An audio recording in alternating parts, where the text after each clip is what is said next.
ഇന്ന് നമുക്ക് പുതിയൊരു റെസിപ്പി ഉണ്ടാക്കാം.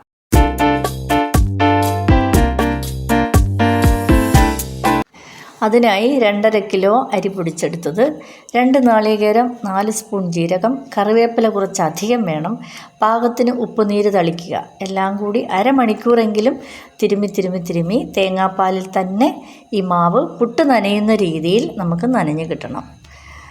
ശേഷം നമുക്ക് വറുത്തെടുക്കാം. നന്നായി ഇളക്കി കൊടുക്കണം. അടിയിലൊന്നും പിടിക്കാത്ത രീതിയിൽ തന്നെ നന്നായി ഇളക്കി കൊടുക്കണം. അതുപോലെ തന്നെ ഒരേ രീതിയിൽ ഇത് മൂപ്പിച്ചെടുക്കുകയും വേണം. ഇളക്കുന്നതിനിടയിൽ കൈ പാത്രത്തിലെങ്ങും തട്ടാതെ ശ്രദ്ധിക്കണേ. എൻ്റെ കൈ എവിടെയോ തട്ടിയിട്ടുണ്ട്. അതുപോലെ ഈ ജോലി ചെയ്യുന്നതിനിടയിൽ എനിക്ക് പാട്ട് പാടണം. ഇടയ്ക്കിടയ്ക്ക് ഞാൻ മൂളിപ്പാട്ട് പാടാറുണ്ട്. മോഹം കൊണ്ടു ഞാൻ ദൂരെ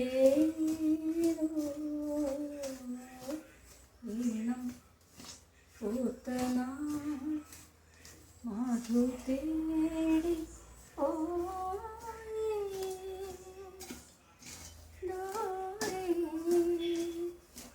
ഏതോ തളിരാർന്ന പൂവനങ്ങളിൽ മോഹം കൊണ്ടു ഞാൻ ദൂരേതോ ഇനം പൂത്തന മാധു തേടിപ്പോയി. പാട്ടും തീർന്നു, നമ്മുടെ അവലൂസും റെഡിയായി. ദാ കണ്ടോ, നല്ലൊരു ബ്രൗൺ നിറമായിട്ടുണ്ട്. നല്ല മണവുമുണ്ട്. നല്ല മണം. ആ കറിവേപ്പിലയൊക്കെ മൂത്ത് വരുന്ന മണം, ആ ജീരകത്തിൻ്റെയും കറിവേപ്പിലയുടെയും അതുപോലെ തന്നെ ആ തേങ്ങയൊക്കെ മൂത്ത് വരികയല്ലേ, അപ്പോൾ അതിൻ്റെ ഒരു നല്ല മണം നമുക്ക് കിട്ടുന്നുണ്ട്. അതുപോലെ തന്നെ നല്ല സ്വാദുമായിരിക്കും. അതാണ് ഈ അവലൂസ് പൊടിയുടെ ഒരു പ്രത്യേകത. എന്തായാലും നമുക്കിത് ഇറക്കി വയ്ക്കാം.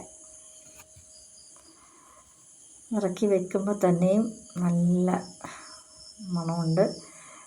കുറച്ചുകൂടി ഈ പാത്രത്തിലിരുന്നത് കുറച്ചുകൂടി മൂപ്പാകും, കുറച്ചുകൂടെ നല്ല ബ്രൗൺ നിറമായിട്ട് വരും.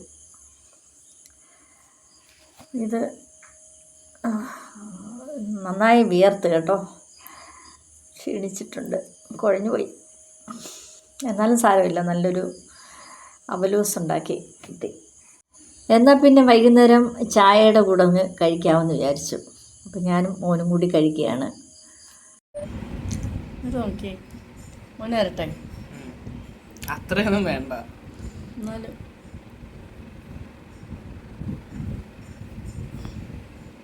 കൊള്ളാമോ? ഗ്രീനാന്നോ? നാളെ കൊണ്ടുപോകാനല്ലേ? ഇനി ഞാനും ഒന്ന് കഴിച്ച് നോക്കട്ടെ. ഇതിൻ്റെ നല്ല ചൂടുണ്ട്. കൊള്ളാം. അപ്പോൾ എൻ്റെ എല്ലാ കൂട്ടുകാരും കുറച്ച് അരിപ്പൊടി മതി, എപ്പോഴെങ്കിലും ഒന്ന് ഉണ്ടാക്കി കഴിക്കണേ.